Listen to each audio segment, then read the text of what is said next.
чемпионатында тандап алууда биздин негизги курам 2 ирет беттешти. Анда экөөндө тең 1 топ айырмасы менен жеңишти алдырып ийген болчу. Эми кечок ойду билесиздер, ал жакта сиздерге салып коелу.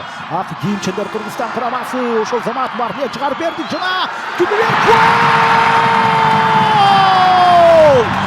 Кыргызстан курамасында Бекназ Алмазбековдун аракети менен алдыга суурулуп чыкты. Бул жерде Марлен оюнга аралашты, Кими Мерк оюнга аралашты. Эми негизги чекитти дал ошол Бекназ Алмазбеков койду.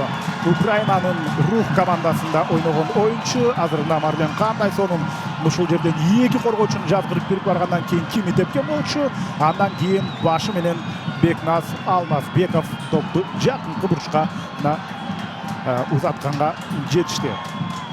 Бекназ Алмазбеков олимпиадалык кураманын жаркын жылдызы деп айтсак болот. Мына биринчи сокку, бул жерде эч кандай офсайд жок. Анткени 6-номердеги Жахангир Урозов ал дарбазага жакыныраак болчу. 4 ошондо бул жерде көбүнчө секиндиштер арасында дегенче азыр кайрадан биздин оюнчулар чабуулду баштады. Бирза Жеңишбеков ал жакынкы бурчка тепти.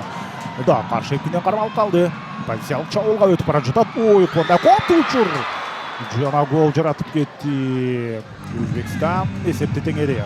Бул голдун автору Рустам Турдимуродов. Рустам Турдимуродовго өтө сонун пас чыкты.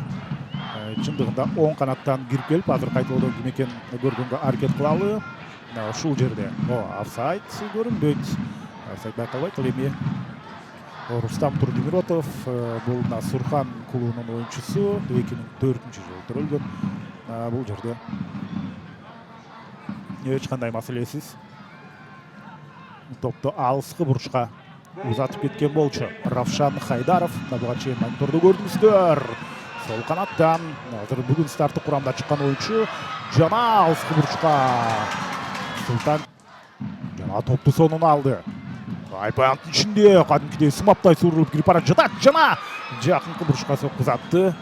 Султан Чомоев кетти. Жана пас, офсайд жокпу? Офсайд жок экен. Кандай ишенимдүү пастарды өткөрүп атышат. Жана гол. Бул идеалдуу комбинация болуп кетти, көрдүңүздөр. Абдуразаков бул жерден пасты берди. Ал эми голду бул жерде Бехрузбек Аскаров жаратты.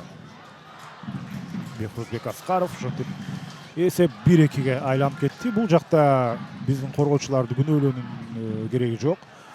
Болгону чабуул кем Ахатжон Нуралиев деген. Азыр Кими Мерк баратат. Кими Мерк топту сактап калды. Жамал! Абдужапаров эми сокку көрөбүз. Сокку гол! Эсеп 2-2-ге айланды. Мына көрдүңүздөрбү.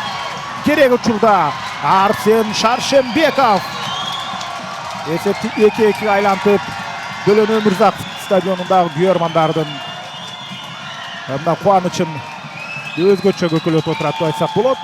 Бул жерде эки оюнчу бири-бирине тоскоолдук кылып калды. Марле менен Эрбол. Ал эми арттан Арсен келтирип, кандай идеалдуу сокку. Жакынкы тогуздукка топту көтөрүп тээп кетти. Мына көрдүңүздөрбү?